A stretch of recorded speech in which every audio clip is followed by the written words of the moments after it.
मेरी लड़ाई इस देश के बहुजनों के लिए है। बीएसपी की लड़ाई इस देश के तमाम शोषित वंचित गरीबों के लिए। मेरी लड़ाई रिप्रेजेंटेशन की है। मेरी लड़ाई 75 साल से कोई SC ST OBC अल्पसंख्यक नहीं गया है चुनाव जीत के, उससे है। मेरी लड़ाई बीना देवी जी से भी है, जिन्होंने रामविलास जी का घर तोड़ दिया, पार्टी में फूट डाल दी। मेरी लड़ाई मुन्ना शुक्ला जी से भी है, जो जाति सूचक शब्द बोलते हैं, जो 10% सवर्ण आरक्षण के पक्ष में है। कि मुन्ना शुक्ला की गारंटी कौन लेगा कि वो कल चुनाव जीत के बीजेपी के साथ नहीं जाएंगे। मुन्ना शुक्ला संसद में SC ST OBC का रिजर्वेशन पर बहस होगी और सवर्ण आरक्षण पर बहस होगी, किसके साथ खड़े रहेंगे? कल जब संसद में संविधान पर बहस होगी तो मुन्ना शुक्ला संविधान के खिलाफ खड़ा होंगे। पूछिए मुन्ना शुक्ला के आपका क्या स्टैंड है? क्या आप आरजेडी के साथ हैं? आरजेडी के टिकट से आए हैं ना? अरे टिकटवा तो आरजेडी का है ना? क्या वो आरजेडी का संसद में स्टैंड है कि हम सवर्ण आरक्षण के खिलाफ हैं? मुन्ना शुक्ला बोल के दिखाए कि हम सवर्ण आरक्षण के खिलाफ हैं। मैं चैलेंज करता हूँ, खुला चैलेंज। न जाति न धर्म, हम लोग न जाति के नाम पर न धर्म के नाम पर राजनीति करते हैं। और SC ST OBC का आदमी कहेगा कि संविधान खत्म करने वाले के साथ हम खड़े रहेंगे। जनता समझ चुके कि कौन संविधान के साथ है और कौन संविधान के खिलाफ।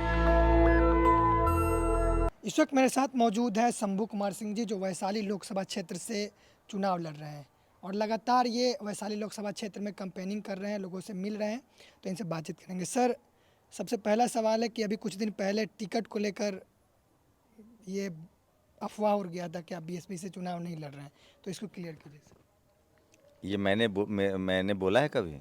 इसे अफवाह था पब्लिक के बीच। तो अब अफवाह का क्या करें? मैं जब कुछ बात बोलूँगा तो उसी को न मानेंगे। मैं बोल दूं कि मैं अमेरिका का राष्ट्रपति हूं, तब मान लेंगे? तो मैं जो बोलूं उसी बात को रहिए। अफवाह कौन फैलाता है? अफवाह को कहाँ पकड़ने जाइएगा? वो सब सवाल लेना ही नहीं चाहिए। तो आप भी मनुवादी मीडिया की तरह है, उसका तो काम ही है बहुजन नेताओं को लड़ाना, बहुजन दलों को लड़ाना, बहुजनों को लड़ाना। तो अफवाहों से सावधान रहिए ना, अफवाह तो खबर नहीं है ना। BSP से कंफर्म है टिकट, आप उसी से चुनाव लड़ रहे हैं? हाँ हाँ, बिल्कुल बिल्कुल। आपने नेशनल दस्तक पर वीडियो भी पढ़ा है, आप वो भी देखिए। और मैंने अनाउंस भी किया है, BSP से ही चुनाव लड़ने जा रहा हूँ। सर, नामांकन का डेट 30 अप्रैल नहीं, आगे बढ़ गया? नहीं, कुछ तकनीकी वजहों से नामांकन जो है वो 2 मई को हम लोग करने जा रहे हैं। दलित और बहुजन समाज के नेताओं पर आपका सवाल जब कोई मीडिया वाले करते तो आप काफ़ी नाराज़ हो जाते, इसके पीछे क्या कारण है?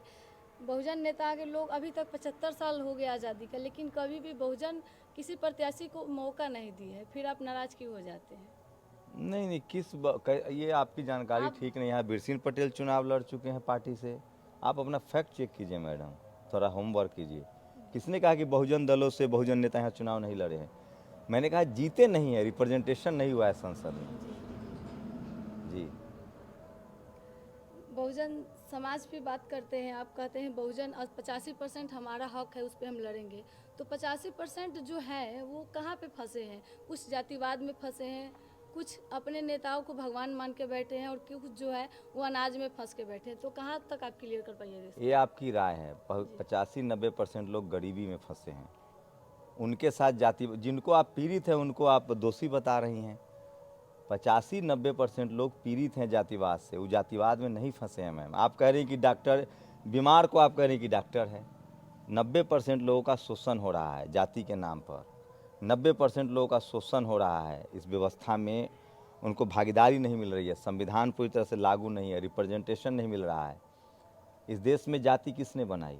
अब तो लोग बोलने भी लगे हैं, जाति का लाभार्थी कौन है? इस देश में 90% लोग जाति के दंश झेल रहे हैं, जाति का सजा भुगत रहे हैं, वो लाभार्थी नहीं है। तो 90% लोग जाति में नहीं फंसा हुआ है, वो जातिवाद से पीड़ित है। तो वो कौन लोग हैं जो फिर नेताओं का नाम लेके कहते हैं कि जब तक रहेंगे तब तक उन्हीं को वोट करेंगे? अरे ये कौन? जो आदमी जिस समाज का जो भला करेगा उसको वोट नहीं देगा तो किसको वोट दे देगा? आपको वोट दे दे? हमारा माँ बाप हमारे लिए काम करेगा तो ही ना मेरा माँ बाप हुआ। तो इस देश में तमाम लोग, मान्यवर कांसी राम हो, चाहे जगदेव बाबू हो, चाहे जननायक कर्पूरी ठाकुर हो, इन्हीं लोगों ने ना काम किया है, तो उनको काहे नहीं वोट देगा? फिर बदलाव होना चाहिए कि नहीं वैशाली में इस बार? तो मैं कहाँ कह रहा हूँ कि बदलाव नहीं होना चाहिए। वैशाली में रिप्रेजेंटेशन का मामला है। वैशाली में कोई बैकवर्ड दलित पिछड़ा नहीं जीता है, तो इस बार जीतना चाहिए। सर, एक सवाल। मुन्ना शुक्ला जो आरजेडी से प्रत्याशी है, उनका फिर से एक बार बयान आया है कि हम भूमिहारे हैं, तब भूमिहारे का ना संगठन चलाएंगे। इस पर क्या कहेंगे? तो आप लोग मुन्ना शुक्ला से काहे नहीं पूछते हैं? डर लगता है क्या? अब मुन्ना शुक्ला जो बोले हैं उसका जवाब मुन्ना शुक्ला से लीजिए। आपके हिसाब से ये बयान सही है कि गलत है? एक पत्रकार के तौर पे आप बताइए। बिल्कुल कास्टिस्ट वाला बयान। अब बताइए, तो फिर उस पर जो आदमी पूछे उससे सवाल पूछिए। पत्रकार का क्या काम होता है? कोई गलत बोले तो उसे जवाब दीजिए। आप खुद ही कह रहे हो कास्टिस्ट हैं, तो ऐसे जातिवादी आदमी पर तो एफआईआर भी हुआ है। ऐसे लोग जेल जाने चाहिए और जेल में इनका मानसिक इलाज हो, फिर इनको रांची भेजा जाए। भारत के आईपीसी में प्रावधान है कि अगर कोई मानसिक रूप से विक्षिप्त आदमी है तो उसको जेल में नहीं डाला जाता है। भारत में संविधान है, संविधान सबको सुधरने का मौका देता है। हम चाह रहे हैं कि ऐसे लोगों के दिमाग में जो जातिवाद भरा हुआ है उसका इलाज हो और वो स्वस्थ हो जाए। हमारी कामना है कि वो उनको स्वस्थ किया जाए। और जो जातिवाद का जहर है, संविधान ने जाति खत्म कर दिया है, जातिवाद खत्म ही है, लीगल ऑफेंस है। और उन लोगों से सवाल पूछिए और जनता को बताइए कि जो आदमी जातिवादी है उसको वोट दीजिएगा तो संविधान का महत्व क्या रहेगा, वोट का महत्व क्या रहेगा। जातिवाद खत्म, ये जातिवाद से पीड़ित देश है, ये जाति प्रधान देश बनाया गया था, यहाँ से जातिवाद खत्म होना चाहिए। सर आप जातिवाद को आप खत्म करना चाहते हैं, तो फिर आप बनाए रखना चाहते हैं। नहीं सर, सवाल है आपसे। वैशाली लोकसभा क्षेत्र से जब दो प्रत्याशी वीणा देवी और मुन्ना शुक्ला है जो सवर्ण समाज से आते हैं, और आप इसी को मुद्दा बनाए और कह रहे हैं कि वो उस जाति से हैं इसलिए हमारा कल्याण नहीं कर सकते हैं, तो फिर सर आप यहाँ पे कास्ट की बात। सर मैं रिप्रेजेंटेशन की बात कर रहा हूँ। आप लगता है कि संविधान पढ़ ही नहीं रहे हैं। संविधान में रिप्रेजेंटेशन भागीदारी का सवाल है। 90% आबादी है इस देश में SC ST OBC की। SC ST OBC जाति है या ये कम्युनिटी है? संवैधानिक नाम है, कैटेगरी है ना। तो मैं कह रहा हूँ वैशाली में 75 साल से SC ST OBC का रिप्रेजेंटेशन नहीं हुआ है। आप मुझे भूमिहार समाज और ठाकुर समाज के खिलाफ खड़ा कर रहे हैं। मुझे उनसे क्या दुश्मनी है? न उन्होंने मेरा खेत जोता है, न हमने खेत जोता है। मैं रिप्रेजेंटेशन की लड़ाई लड़ने आया हूँ, जो संवैधानिक अधिकार है मेरा। बाबा साहब ने क्यों रिप्रेजेंटेशन की बात कही है? इस देश में 90% लोगों का रिप्रेजेंटेशन जब तक, जो जिसकी जितनी संख्या भारी उसकी उतनी भागीदारी, जो समाज जितनी संख्या में है उसका रिप्रेजेंटेशन संसद में होना चाहिए, मीडिया में, जुडिशरी में, कॉलेज यूनिवर्सिटी में, बिजनेस में। तब ये देश मजबूत बनेगा और सबको न्याय मिलेगा। ये रिप्रेजेंटेशन की लड़ाई है। क्या ये लोग कल्याण नहीं कर पाएंगे अगर रिप्रेजेंटेशन नहीं मिला दलित पिछड़ा को या अल्पसंख्यक को इस लोकसभा क्षेत्र में? तो क्या ये लोग कल्याण नहीं कर सकते दूसरी जाति के लोगों को? तो आप संविधान नहीं मानते, फिर आप जाति पर आ रहे हैं। आप जाति और कैटेगरी में एक तो अंतर करना सीखिए। तो आप संविधान बदल दीजिए, रिप्रेजेंटेशन जो वहाँ जो अफर्मेटिव एक्शन है उसको हटा दीजिए, फिर रिजर्वेशन खत्म कर दीजिए। SC ST का रिजर्वेशन है, क्यों है? SC ST का लोकसभा में और लोकसभा में, विधानसभा में रिजर्वेशन क्यों है? महिलाओं का रिजर्वेशन क्यों हुआ है? भागीदारी के लिए ना सर। तो ये भागीदारी का मामला है, ये जाति का मामला नहीं है। ये जातिवाद के खिलाफ, जातिवाद कैसे खत्म होगा? कोई आदमी जिसकी जितनी संख्या उसके जैसे मान लिया आपके घर में 10 आदमी हैं और एक घर में 2 आदमी हैं, वो 2 आदमी के घर में 100 रोटी है और आपके घर में 10 गो रोटी है, तो न्याय क्या कहता है कि 2 आदमी को 20 रोटी दीजिए और 80 रोटी 10 घर में ट्रांसफ़र कीजिए? यही ना मानवता है। और ये भारत का संविधान कहता है रिप्रेजेंटेशन, जिसकी जितनी संख्या भारी उसकी उतनी भागीदारी। जो समाज है यहाँ, जो वर्ग है, बिहार में जाति जनगणना हुई है ना, उसके हिसाब से रिप्रेजेंटेशन मिलना चाहिए ना। तो आप जातिवाद के खिलाफ लड़ाई को जाति की लड़ाई मत बनाइए, ये रिप्रेजेंटेशन का सवाल है। सर आपको कुछ लोग कह रहे हैं कि आप जिताने आ गए हैं बीजेपी वाले को, NDA वाले को। कौन लोग कह रहे हैं? जो विपक्षी लोग हैं जिनको दिक्कत है महागठबंधन वाले को वैशाली लोकसभा में, मुन्ना शुक्ला के जो लोग हैं वो कह रहे हैं कि ये हम लोग संविधान बचाने के लिए लड़ाई लड़ रहे हैं, NDA और इंडिया, और बीच में जो ये लोग आ रहे हैं ये संविधान को ख़त्म करवा के मानेंगे और NDA को जितवा देंगे। देखिए, एक तो जो विपक्ष होता है वो आपके लिए कालीन नहीं बिछाएगा, वो तो अपनी बात कहेगा। समझना जनता को है, मुझे विपक्ष को जवाब नहीं देना है। मैं अपने वैशाली की जनता को कहना चाह रहा हूँ कि मुन्ना शुक्ला की गारंटी कौन लेगा कि वो कल चुनाव जीत के अब बीजेपी के साथ नहीं जाएंगे? मुन्ना शुक्ला संसद में SC ST OBC का रिजर्वेशन पर बहस होगी और सवर्ण आरक्षण पर बहस होगी, किसके साथ खड़े रहेंगे? जो गाय पाला है वो दूध पिएगा। मुन्ना शुक्ला जिस समाज से आते हैं, वो आप ही बोल रहे थे, उन्होंने खुद कहा है कि मैं जिस समाज से हूँ उस समाज का नेता बनूंगा। तो वो तो अपने मुंह से कह चुके हैं। कल जब संसद में संविधान पर बहस होगी तो मुन्ना शुक्ला संविधान के खिलाफ खड़ा होंगे, 10% रिजर्वेशन के पक्ष में खड़ा होंगे, SC ST OBC के रिजर्वेशन के खिलाफ होंगे। कौन सा रॉकेट साइंस है? तो लेकिन वो तो अभी तेजस्वी यादव जी के साथ विधानसभा में क्या हुआ? आनंद मोहन जी के बेटा कहाँ गए? तो मैं ये कह रहा हूँ भाई साहब कि जो जिस मुन्ना शुक्ला बहुत ईमानदार आदमी है, बहुत ज़्यादा, वो ठीक कह रहे हैं कि मैं जिस समाज से हूँ उसी समाज का ना काम। अच्छी बात है, बाकी समाज को सीखना चाहिए उनसे कि आप SC ST OBC हैं तो आप अपने समाज के साथ खड़े होइए। सर लेकिन वो तो लगातार चुनावी सभा में कह रहे हैं कि लोकतंत्र बचाने आए हैं, संविधान बचाने आए, आखिरी मौका है ये। कौन कह रहे हैं? मुन्ना शुक्ला। किससे संविधान को खतरा है? बीजेपी से। वो पिछली बार चुनाव किस पार्टी से लड़े थे? याद है आपको? 2 बार विधानसभा। जेडीयू से। JDU कहाँ है? बीजेपी में। तो कैसे संविधान बचा रहे? वो तो टिकट बचा रहे हैं अपना। आप कह रहे संविधान बचा रहे हैं, वो अपना टिकट बचा रहे हैं, अपनी सत्ता बचा रहे हैं बाहुबल के आधार पर। वो संविधान नहीं, संविधान में कितने अनुच्छेद है ये नहीं पता होगा उनको। वो संविधान में जो 340, 341, 342 का प्रावधान है ये खत्म करना चाहते हैं लोग। आप लोग सीरियस होइए थोड़ा, उनसे सवाल पूछिए। संविधान में अनुच्छेद कितने हैं पूछिए, 340, 341, 342 अनुच्छेद पर उनकी क्या राय है जो SC ST OBC को रिजर्वेशन देता है। उनसे पूछिए कि क्या वो RJD का स्टैंड है 10% सवर्ण आरक्षण के खिलाफ।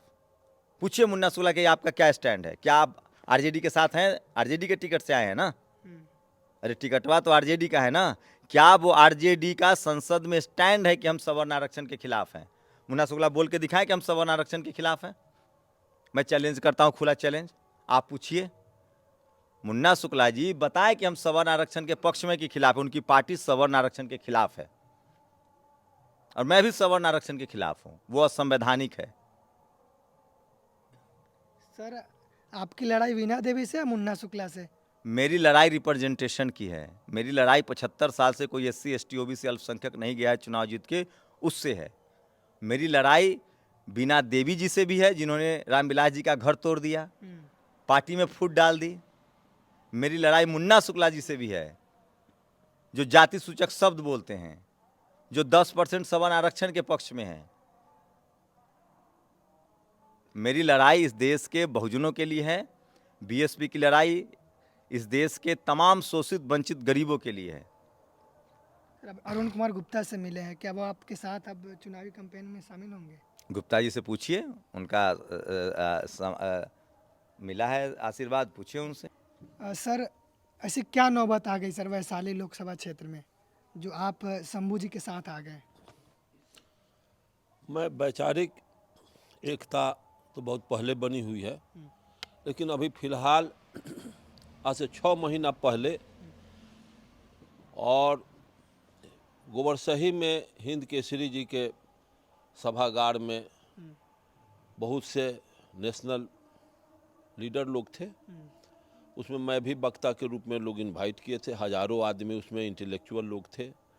मैं क्लियर किया कि मैं अनेकों बार अपने देश के, राज्य के, बिहार के नेताओं से मैं अपील किया, आग्रह किया और कहा कि ये 75 वर्ष 76 वर्ष का मेरा उम्र हुआ और मैं लालू जी के चक्की में पीसकर, नीतीश जी के या और किसी के चक्की में पीस करके सवर्ण यहाँ से हमेशा संसद होते गए और 90%, 85% जिसका जनसंख्या है कि जो जगदेव बाबू ने कहा कि 100 में 90 शोषित है, 90 भाग हमारा है। तो ये 90 भाग कहाँ है हमारा? इसी में ना है जी। तो इसमें 90 भाग यहाँ के 90% बैकवर्ड को नहीं सूझ रहा है कि इतना बड़ा उपस्थिति, इतनी बड़ी ताकत, और वो इससे इस ताकत का इस्तेमाल आज तक नहीं किया। एक भी रिप्रेजेंट इसका नहीं हुआ पार्लियामेंट में। और जिसको बाबा साहब अम्बेडकर, पेरियार, सारे लोग कहे हुए हैं कि जब ऊंची नीची भूमि अच्छी पैदावार नहीं दे सकती, ऊंची नीची भूमि अच्छी पैदावार नहीं दे सकती, उभर खाभर रोड रास्ता अच्छी गति प्रदान नहीं कर सकती, तो जिस समाज में ऊंच नीच छुआछूत के भेदभाव रखने वाले लोग क्या राष्ट्र का, समाज का कल्याण कर सकते हैं? वैसे आदमी को संसद बना के हम भेजें जो हमको भाई नहीं समझा है, नाली के कीड़ा से ज़्यादा हमारी हैसियत नहीं दिया, जौन कौम हमको जूता चप्पल पहनने, खड़ाउन खरपा पहनने नहीं दिया, खटिया चौकी पर, वो कहता है कि पलंग दान करो, स्वर्ग में हम तुमको बाप को बैठाएंगे कि धसोर देगा। ये पता बैकवर्डों को नहीं। आज भी हमारा बैकवर्ड बना हुआ है। मैं कहता हूं कि बैकवर्ड को आप टिकट दें, नीतीश भी यहाँ से बैकवर्ड को टिकट दे, लालू भी यहाँ से बैकवर्ड दे, और इस बैकवर्डों में लड़ाई होगा, कोई ना कोई जीत के बैकवर्ड न जाएगा। ये न सुझाई बा, यहाँ इनकरा के दे दो, इनकरा के दोनों में कौन फॉरवर्ड जीत के जाएगा। बोलो ऊँट चोराई खलवे खलवे जाई। ये लोग चोरी करते हैं अपने 90% बैकवर्डों के साथ ये लोग। तो सर अब बीएसपी के टिकट से शंभू कुमार सिंह जी जो एक पिछड़ा है तो वो आ गए, क्या अब ये जाएंगे मैं तो संसद? अनाउंस कर दिया था। मैं लालू जी से भी मांग किया, नीतीश जी से भी मांग किया। जहां मंत्रियों के बीच में जब मैं जाकर लालू जी से कहा कि कोई बैकवर्ड को टिकट दे, एब्सोल्यूट मेजॉरिटी से वोट लाद के मैं दूंगा, लालू जी कहे कि ठीक है, नोट करो हो, ये पर विचार कर ली। तो विचार तो कर लिए। 15 दिन के बाद फिर बात हुई कि शंभू जी आ रहे हैं। मैं अनाउंस किया अर्जक संघ के साथियों के बीच में रखा राज्य समिति की बैठक में, क्योंकि बैकवर्ड आएगा हम उसको जिताएंगे। राज्य समिति बिहार का तय किया अर्जक संघ, और मैं आज भी शंभू जी का मैं स्वागत करता हूं, क्योंकि बैकवर्ड कम्युनिटी से ही आते हैं, हमारा रिप्रेजेंट ही करेंगे। 90% बैकवर्डों का पार्लियामेंट में ये अपने समाज का प्रतिनिधित्व करेंगे। हमको जो होगा इन पर कॉन्फिडेंस है, इस बैकवर्डों को कॉन्फिडेंस है, क्योंकि अब योग्य कैंडिडेट यहाँ के संसद जाएंगे निश्चित संसद जाएंगे। हमको फुल कॉन्फिडेंस है, समझे ना। अभी तो शंभू जी हम लोगों के समाज को बेहतर नेतृत्व का फिगर मिला है, और यहाँ का बैकवर्ड सैकड़ों डेली फोन आता है कि शंभू जी को बुलाइए ना। समझे आएंगे ना, खड़ा हुए हैं नॉमिनेशन करने के बाद ना, यहाँ के बैकवर्डों के बीच आकर के वोट मांगेंगे। तो आज यहाँ अम्बेडकर जयंती हम लोगों के गांव में था, उसमें शंभू बाबू को इनवाइट किए, लेकिन किसी कारणवश विलम्ब से आ गए। तो हम लोग मिल करके यहाँ 150 आदमी तो हैं, गपशप किए हैं। नीति निर्धारित होगा, इनका नॉमिनेशन होने के बाद हम लोग एक नीति तय करेंगे कि कैसे लड़ाई दिया जाए। सर जो 75 सालों से रिप्रेजेंटेशन की बात चल रहा था, तो लोग जनता जो है वैशाली की ऊब चुका है, ये लगातार वही लोग आते रह रहे हैं, इसका क्या मतलब? ये तो प्रमाण है उबने का कि कुछ लोग जो विपक्ष के, इनके विपक्ष के लोग हैं, सत्ताधारी लोगों का जो प्रतिनिधित्व है, वो लोग के बीच जा रहे हैं, वो लोग को खोज रहे हैं, और शंभू जी को लोग खोज रहा है। फर्क यही है। इसका मतलब है कि भूख जगी है 90% के अंदर, चाहत है। इसका मतलब है कि एबुल योग्य कैंडिडेट हैं, इसलिए समाज खोज रही है इन्हें। अब हम लोगों का कमाई है, कर्पूरी जी के बाद हम लोग आए, बड़ी संघर्ष किया है, जीवन लगा दिया, 75-76 वर्ष का उम्र, और इसका result labour never goes in when, परिश्रम व्यर्थ नहीं जाती है, क्लियर है। पेरियार, ज्योतिबा फुले, बाबा साहब अम्बेडकर, जगदेव प्रसाद, ललई सिंह यादव, इन लोगों का जो महान कर्पूरी ठाकुर, जगदेव बाबू, ऐसे लोगों के कारवां को मैंने निरंतर, मुझको कई आदमी कहा कि आप काहे नहीं खड़ा होते, 10 दूरी के जरो।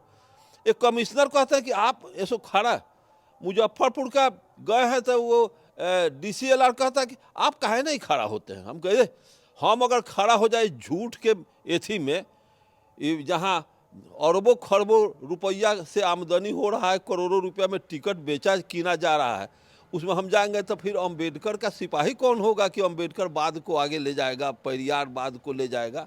इसलिए हमको छोड़ दीजिए, हम हल्ले करने में रहेंगे। यही सब है बात। हम 100% आश्वस्त करते हैं कि शंभू जी यहाँ से निकलेंगे।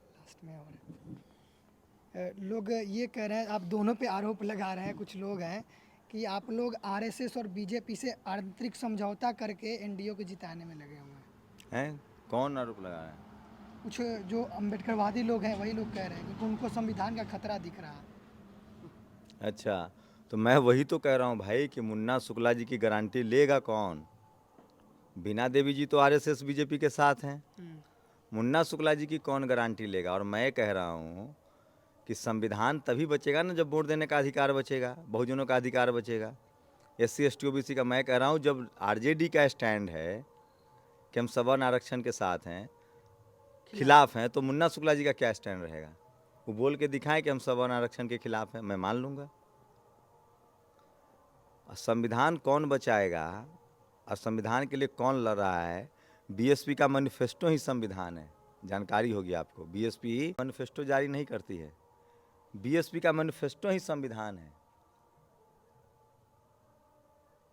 सर, वैशाली के विकास का मुद्दा क्या होगा?